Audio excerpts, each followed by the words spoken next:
Oke, selamat datang di materi kuliah Kimia Medis 6. Pada pertemuan kali ini kita akan membahas tentang kiusar dari obat antimetabolit. Nah, obat antimetabolit sendiri pada dasarnya adalah obat yang digunakan untuk terapi kanker. Salah satu obat, ingat. Ada berbagai macam obat yang digunakan pada terapi kanker. Yang akan kita pelajari di pertemuan kali ini adalah definisi dari senyawa antimetabolit, analog dari pirimidin, analog dari purin, dan yang terakhir adalah analog dari asam folat. Oke, sebagai pengantar, sebelum kita masuk ke definisi dari obat antimetabolit, kita harus terlebih dahulu tahu tentang obat anti kanker. Obat anti kanker adalah senyawa kemoterapik yang digunakan untuk pengobatan tumor yang dapat membahayakan kehidupan, yaitu kanker.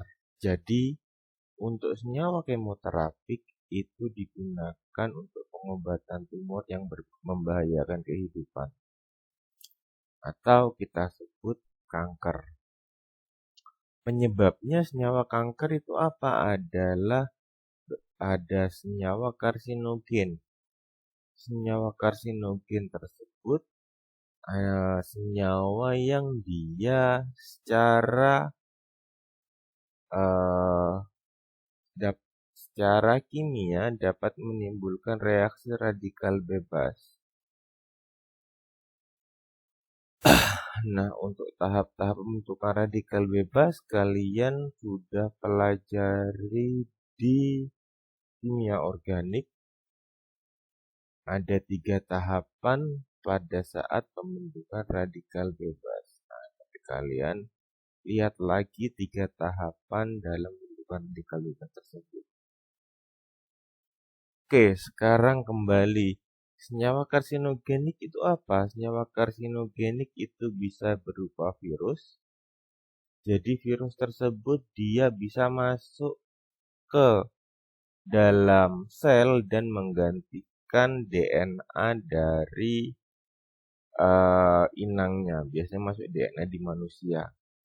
Virus di sini yang biasanya untuk penyebab kanker adalah HPV. HPV itu apa? Kalian cari sendiri. Nah, untuk senyawa kimia yang bisa menyebabkan karsinogenik adalah contohnya senyawa kimia hidrokarbon polisiklik aromatik, atau kalau misalkan kita kenal adalah bahasa yang umum secara internasional digunakan adalah PAH, polyaromatic hydrocarbon. Contohnya senyawanya adalah benzoapiren.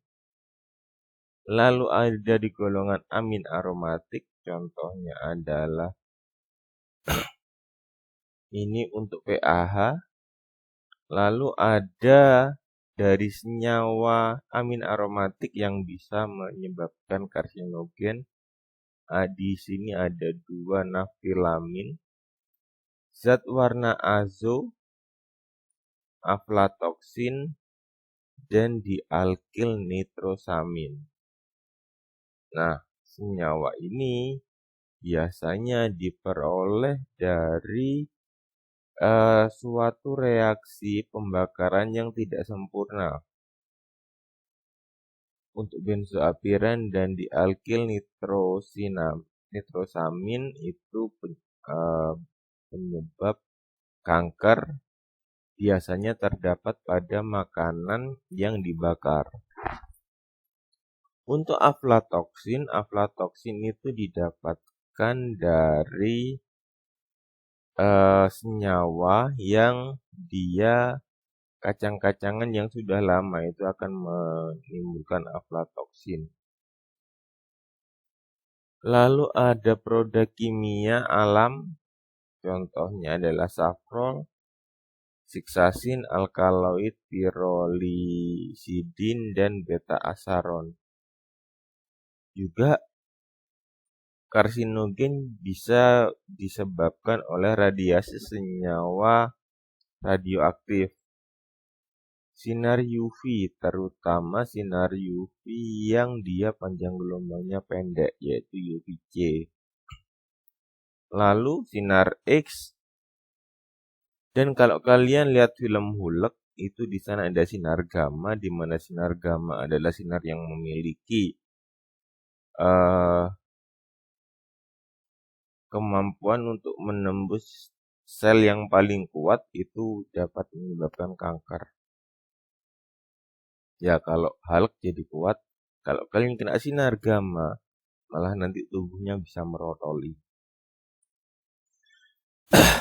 Selanjutnya tujuan utama untuk terapi kanker itu adalah merusak sel tumor, jadi merusak secara selektif. Ini ada kata-katanya selektif. Jadi sel tumornya yang dirusak hanyalah sel tumor saja tanpa mengganggu sel normal. Nah, masih sedikit dari obat anti kanker tersebut yang bekerja secara selektif untuk jenis pengobatan kanker tertentu. Jadi, untuk sel kanker untuk pengobatan anti kanker sendiri itu dia kebanyakan masih bekerja pada semua sel yang aktif membelah. Contohnya pada pasien, pada rambut, pada kuku. Akibatnya apa? Akibatnya adalah timbulnya efek samping. Contoh dari timbulnya efek samping pada penggunaan terapi kanker adalah alopecia. Alopecia itu bisa mengalami kebotakan. Lalu bagian ujung kukunya berwarna coklat karena terbentuknya sel yang tidak sempurna. Jadi biasanya untuk sel yang diserang di sini adalah sel-sel yang aktif membelah. Itu pun bisa terjadi pada sel gaster. Nanti akibatnya dia akan menyebabkan mual dan muntah. Nah, ini adalah siklus sel secara umum. Jadi untuk antagonis dari asam ini untuk mekanisme kerja obat anti kanker. Jadi kalau kita mulai dari proses sintesis DNA dan RNA, ingat sel kanker itu adalah sel yang gagal untuk mengalami apoptosis. Apoptosis itu selnya mati atau mekanisme bunuh diri sel. Jadi antara sel yang dihasilkan dengan sel yang tewas itu lebih banyak jumlahnya sel yang dihasilkan. Akibatnya nanti akan timbul, biasanya ada benjolan, itu yang umum. Kalau sudah tidak terkontrol nanti bisa menyebabkan gangguan yang lain. Nah, kalau misalkan kenapa kok bisa terjadi gagalnya apoptosis, itu terdapat pada siklus sel. Jadi pada siklus sel ada fase G1, ada fase S, ada fase G2, dan ada fase mitosis. Nah, seperti yang kita ketahui, fase mitosis itu isinya, kalau di SMA disebut PAKMAT, profase, metafase, anafase, dan telofase, lalu masuk ke fase G1, di mana pada proses G1 itu adalah fase pertumbuhan dan pembentukan metabolik yang normal. Lalu atau ini disebut dengan post grow phase atau G1. Nah, lalu setelah fase G1 kita masuk ke fase S. Pada saat proses S ini adalah proses sintesis DNA, di mana terjadi replikasi DNA di sini. Pada saat proses replikasi DNA yang kalau misalkan selnya itu berjalan dengan normal, kita memiliki agen untuk mencegah kanker. Biasanya disebut gen P52 dan gen P atau gen P53. Itu kalau misalkan ada gen tersebut, dia akan menghambat dari sel kanker tersebut. Kalau misalkan ada kesalahan, maka prosesnya akan dihentikan dan terjadi perbaikan pada proses DNA. Lalu setelah itu ada fase G2, di mana pada proses fase G2 ini adalah proses pertumbuhan dan preparasi dari mitosis. Nah, pada saat proses G2 ini biasanya ada fase di mana gen P53 memberikan gen P52, gen P53 memberikan peranan untuk kontrol dari sel tersebut atau disebut juga dengan checkpoint. Nah, kita kembali ke slide sebelumnya. Jadi, karena dari kanker itu biasanya ada masalah pada DNA yang aktif membelah. Oleh sebab itu, pada saat proses pembentukan purin dan pirimidin, kita memblok dengan obatnya untuk anti kanker adalah antagonis asam folat. Lalu pada proses nukleotida, di sini ada pemblokan yang dilakukan oleh antagonis purin dan pirimidin. Setelah DNA-nya itu terbentuk, masih ada obat yang bisa digunakan. Contohnya adalah senyawa pengalkilasi dan mitomycin C. Lalu ini untuk proses dari purin dan pirimidin. Lalu bagaimana pada saat proses dari asam amino? Dari asam amino untuk membentuk RNA-T, maka di sini yang akan memblok adalah alkaloid vinca. Alkaloid vinca itu berasal dari tanaman vincristin dan vimblastin. Lalu dari DNA agar menjadi RNA-M, di sini ada dactinomycin. Dactinomycin ini untuk menghambat messenger RNA-M. Lalu untuk di ribosomnya, di ribosom ini akan dihambat oleh senyawa steroid. Nantinya semuanya untuk nukleotida juga bisa dihambat oleh senyawa steroid. Nantinya dengan kita memblok berbagai macam senyawa tersebut, tujuannya adalah tidak terbentuk DNA. Ketika tidak terbentuk DNA, maka sel tersebut akan tewas.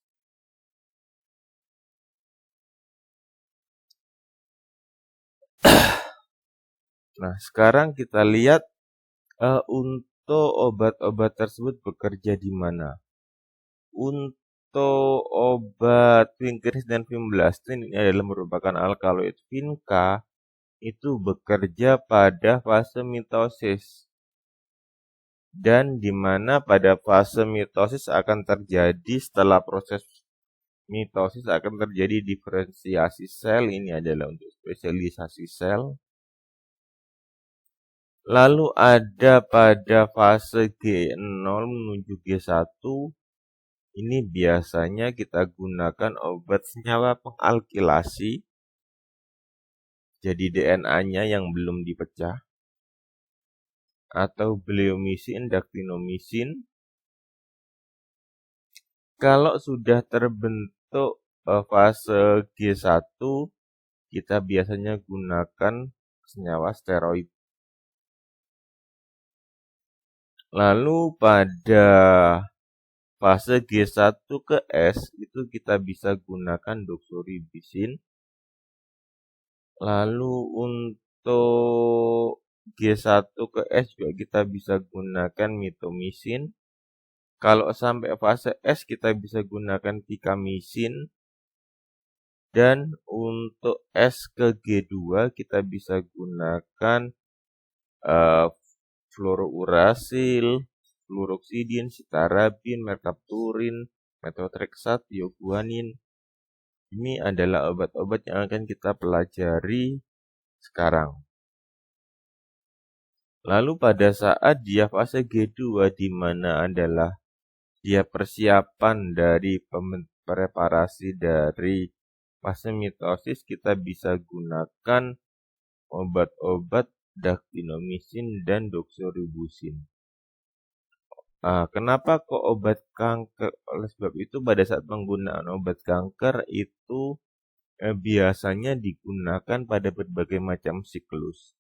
Nah, siklus tersebut yang nanti untuk menentukan apakah sel tersebut berada pada fase yang tepat.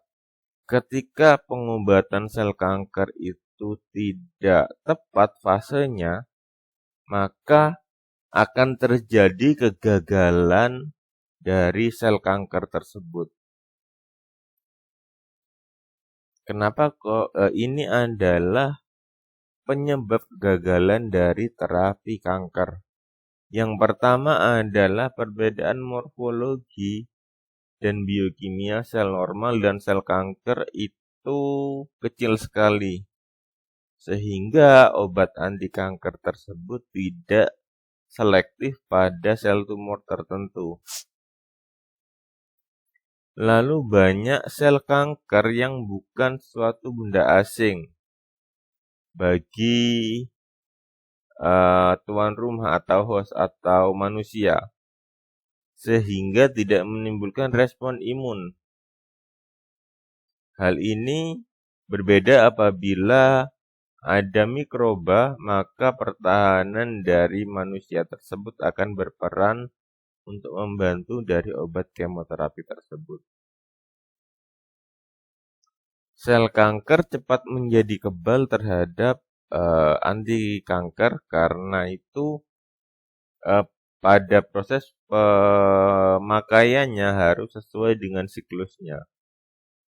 Lalu belum ada cara yang ideal untuk memperkirakan terapeutik dari obat anti kanker tersebut. Banyak dari obat anti kanker itu sangat toksik. Contohnya juga bisa menekan respon kekebalan. Dan ada juga obat anti kanker yang bersifat karsinogenik. Jadi dia bisa memacu untuk timbulnya sel kanker lain. Lalu ada teratogenik dan mutagenik.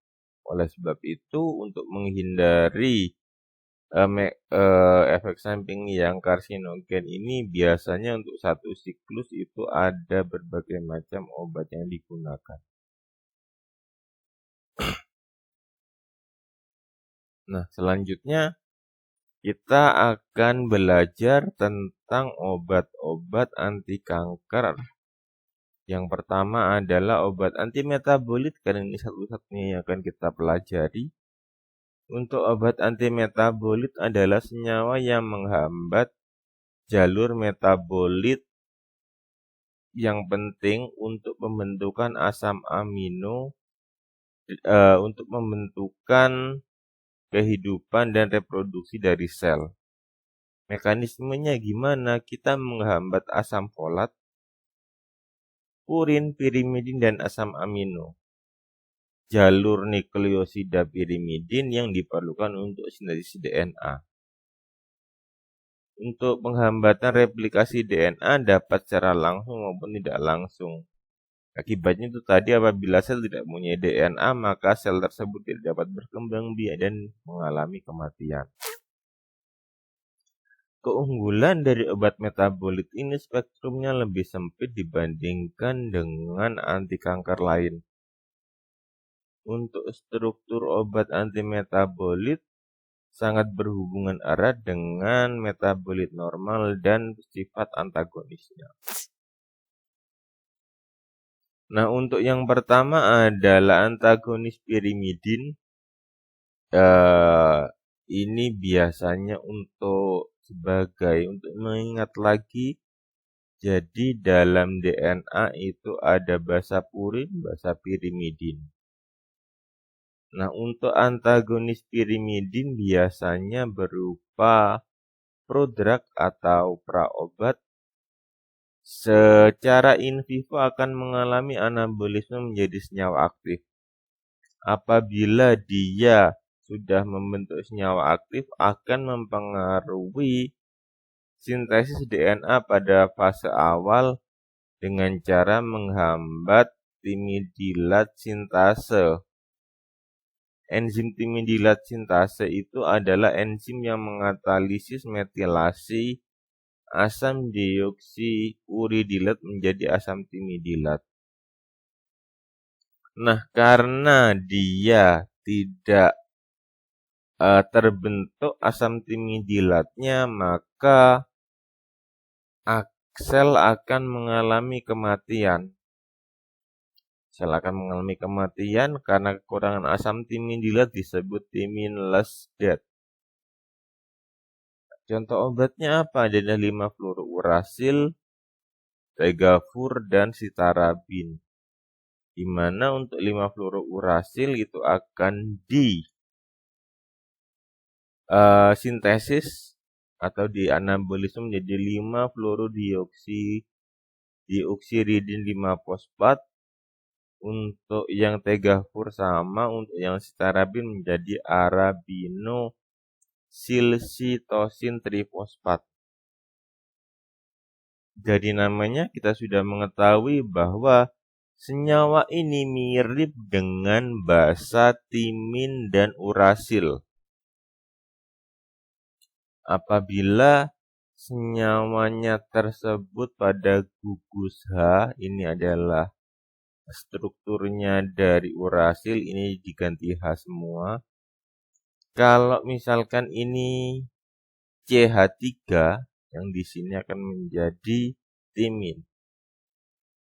Nah, apabila ini kita masukkan gugus F pada posisi R1, maka akan menjadi 5-fluorourasil.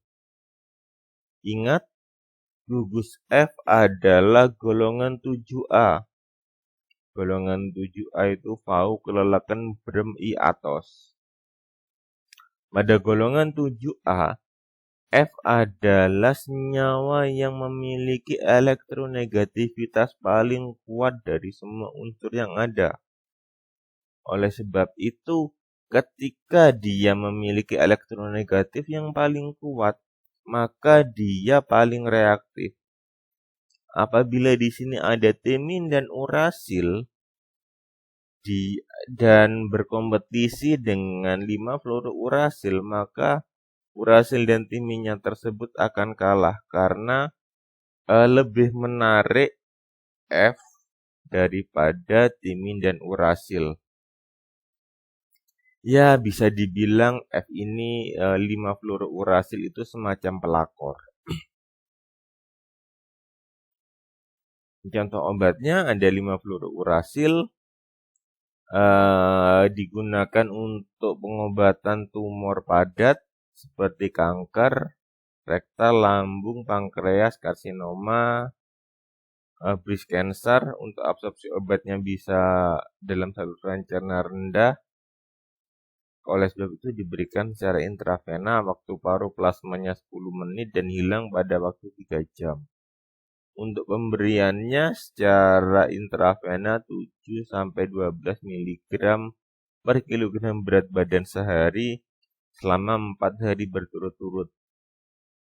Untuk Tegafur sendiri dia adalah bentuk prodrug, secara in vivo akan dimetabolis menjadi 5 fluorourasil dan memiliki jangka waktu obat yang lebih panjang. Kadar plasmanya dapat dicapai dengan 4 jam setelah pemberian per oral. Dosisnya adalah secara per oral 800 sampai 1200 mg per hari dibagi menjadi 2-4 kali. Ini adalah contoh obatnya atau merek obatnya, ada Adrusil. Untuk Tegafur adalah Putraful E. Lalu ada Citarabin, di mana di sini contoh obatnya adalah Sitosin arabinosa, Alexan, Citosar, Ebabin. Untuk obat ini nukleosida pirimidin sintetik akan menjadi aktif setelah diubah menjadi arabinositosin trifosfat. Metabolit ini dapat menghambat perubahan dari asam sitidilat citarabin untuk menunjukkan efek terutama pada fase S. Oleh sebab itu biasanya digunakan untuk pengobatan leukemia miolitik dan dikombinasi dengan 6-tioguanin. Untuk pengobatan leukemia limfositik dan meningeal. Waktu paruh distribusinya kurang lebih 10 menit, sedangkan waktu paruh eliminasinya adalah sampai 3 jam. Diberikan secara intravena atau dicampurkan melalui infus. Dosis yang digunakan adalah 0,5 sampai 2 mg per hari. Lalu ada gemcitabin. Contoh obatnya adalah Sitogerm, Gemza, dan Gemtafis. Ini adalah prodrug yang akan mengalami metabolisme intraseluler oleh nukleosida kinase menjadi turunan di dan trifosfat. Keduanya dapat menghambat sintesis DNA dan sering dikombinasi dengan cisplatin untuk pengobatan kanker stadium lanjut. Dosisnya secara intravena 1000 mg per meter kubik selama 30 menit dan diulang setiap minggu selama 3 minggu. Lalu setelah itu diikuti oleh 1 istirahat dalam 1 siklus. Golongan obat yang terakhir adalah Capestabin, mereknya Seloda. Obat tersebut merupakan obat turunan dari fluoropirimidin karbamat. Jadi 5 fluorourasil dalam tubuh akan diubah menjadi enzim timidilfosforilase dan esterase menjadi 5 fluorourasil. Nanti absorpsinya pada saluran cerna terjadi secara cepat. Kadar plasmanya setelah 2 jam, pemberian dosisnya secara per oral. Dosisnya secara per oral 2.500 per meter kuadrat. Ini adalah luas penampang tubuh. Lalu diulang setiap minggu selama 2 minggu dan diikuti istirahat 1 siklus. Itu obat dari antagonis pirimidin. Sekarang yang akan kita pelajari adalah antagonis purin. Untuk antagonis purin ini adalah senyawa prodrug akan menjadi aktif mengalami metabolisme menjadi nukleotida atau turunan difosfat atau trifosfatnya. Contoh obatnya adalah mercapturin, azathiopren, dan 6-thioguanin. Nantinya akan diubah menjadi tiosinat, dan 6-thioguanin ribosofosfat.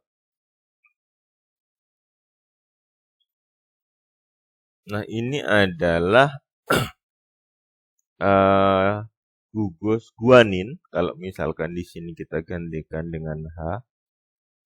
Apabila kita gantikan dengan SH, maka akan menjadi 6-thioguanin. Nah, gugus yang berperan untuk dia mengikat dari harusnya dia DNA-nya mengikat guanin, tetapi karena mengikat 6-thioguanin adalah gugus SH. Karena pada gugus SH ini ukurannya yang pertama lebih besar daripada H dan dia memiliki elektronegativitas yang lebih besar daripada H. Otomatis kemungkinan untuk bereaksinya atau tertariknya itu lebih pada 6-thioguanin. Dan di sini prinsipnya sama adalah prinsip pelakor. Jadi harusnya dia mengikat guanin, tapi yang diikat adalah 6-thioguanin. Untuk mercapturin, 6-mercapturin contoh obatnya adalah purinetol akan menggantikan senyawa spesifik dari hiposantin, suatu senyawa yang ada pada sintesis DNA. Dalam tubuh 6-mercapturin akan diubah menjadi RNA aktif 6-thioisonat. Nantinya 6-thionosinat akan mempengaruhi jalur metabolik penting pada proses pertumbuhan dan mitosis sel. Untuk 6-mercapturin dia bisa menghambat tahapan pertama pada sintesis nukleotida purin.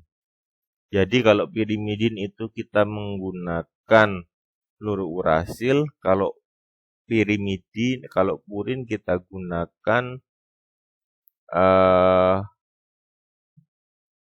mercapturin atau 6-thioguanin.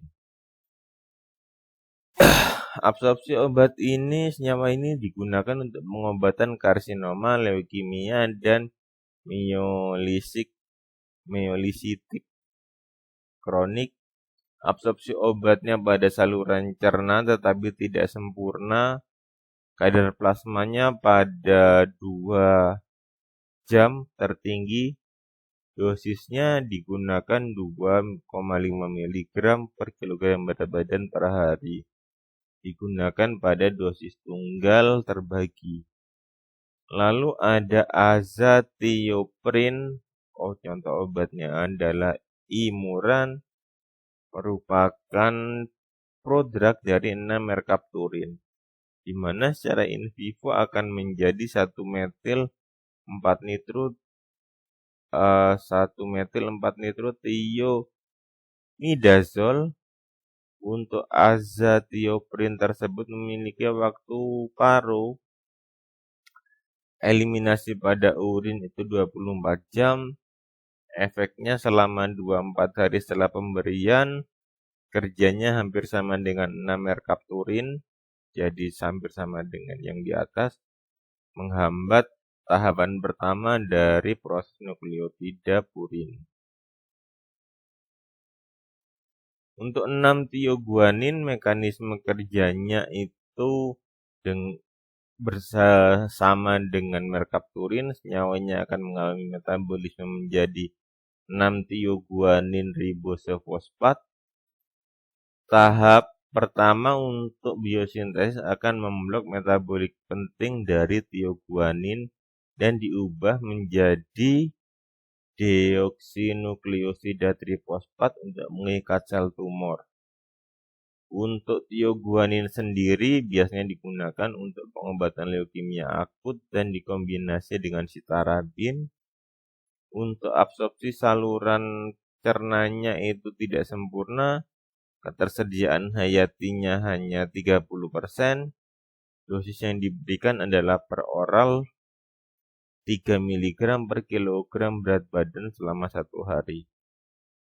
Lalu obat yang selanjutnya adalah fludarabin fosfat. Patennya Fludara memiliki mekanisme bekerja sama dengan 6 merkapturin. Senyawa tersebut dalam tubuh akan mengalami desfosforilisasi nukleotida fludarabin menjadi 2-fluorodara A, kemudian akan mengalami fosforilasi intraseluler oleh enzim deoksitidin kinase menjadi bentukannya aktif menjadi 2-fluoroara ATP.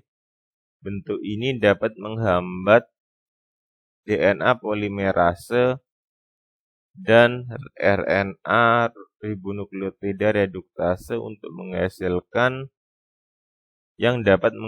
hambatan dari sintesis DNA.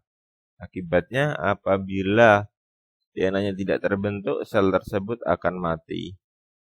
Untuk fludarabin sendiri biasanya digunakan pada pengobatan pasien di mana pada sel B, terutama pada leukemia limfotik kronik yang sudah tidak dapat bereaksi lagi atau sesudah pengobatan dari obat senyawa pengalkilasi standar. Ekskresinya melalui urin 60%, dosisnya secara intravena, dapat digunakan selama 5 hari berturut-turut setiap 28 hari. Lalu obat yang terakhir adalah golongan antagonis asam folat, di mana pada obat antagonis asam folat sendiri dia bekerja secara tidak khas dengan cara menghambat secara kompetitif. Jadi hambatannya itu inhibitornya secara kompetitif. Enzim yang dihambat adalah dehidrofolat reduktase. Enzim dehidrofolat reduktase itu adalah enzim yang mengkatalisis dihidrofolat menjadi asam tetrahidrofolat karena dia diikat oleh antagonis asam folat, sehingga antagonis folat tersebut akan mengikat secara khas dan hambatannya tidak terpulihkan. Akibatnya menyebabkan hambatan pada proses DNA dan RNA. Seperti yang kita ketahui, asam folat merupakan salah satu asam amino yang digunakan untuk proses pembentukan dari DNA.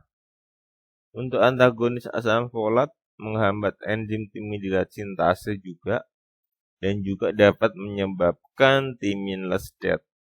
Contoh obatnya adalah aminopterin, methotrexate, dan ketotrexate. Untuk asam folat sendiri, dia strukturnya apabila gugus R1 kita gantikan dengan OH dan R2-nya kita gantikan dengan H. Kalau misalkan kita masukkan gugus NH2 pada posisi R1 dan R2 kita gantikan dengan H, maka akan menjadi aminoperin. Untuk jika R1-nya kita masukkan NH2 dan R2-nya kita masukkan dengan CH3, maka akan senyawanya metrotrexat. Nah, jadi mekanismenya sama. Untuk obat anti kanker di sini adalah obatnya pelakor.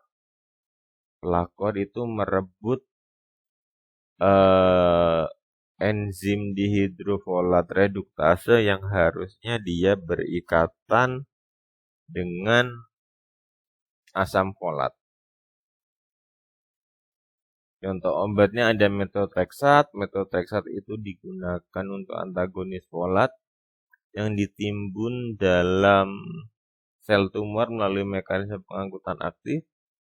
Senyawa ini akan menghambat sintesis DNA pada fase S, siklus kehidupan sel, terutama pada sel tumor akan mengalami kematian. Untuk metotrexat sendiri bisa digunakan untuk pengobatan leukemia limfositik, leukemia limfoblastik akut, dan leukemia meningeal. Digunakan secara peroral, absorpsinya tergantung dosis. Pada dosis rendah itu absorpsinya jauh lebih cepat. Kadar plasmanya bisa dicapai pada 1-2 jam per hari. Dan 50% obatnya terikat oleh protein plasma. Untuk dosisnya bisa peroral, bisa intramuskular, di mana untuk dosisnya sekitar 15-30 mg per hari. Jika diperlukan bisa ditingkatkan sampai 3-5 kalinya. Lalu ada permaxat dinatrium, contoh obatnya adalah Alimta, adalah merupakan analog pyrrolopyrimidin dari asam fosfat yang berfungsi sebagai antagonis asam folat. Untuk senyawa ini akan menghambat timidilat sintase dan sintesis DNA, yang nantinya untuk umumnya obat ini digunakan untuk pengobatan kanker paru stadium lanjut. Digunakan secara intravena 500 mg selama 10 menit pertama dan siklusnya adalah selama 3 minggu. Terima kasih. Jika ada yang ingin didiskusikan, mari kita berdiskusi di Microsoft Teams.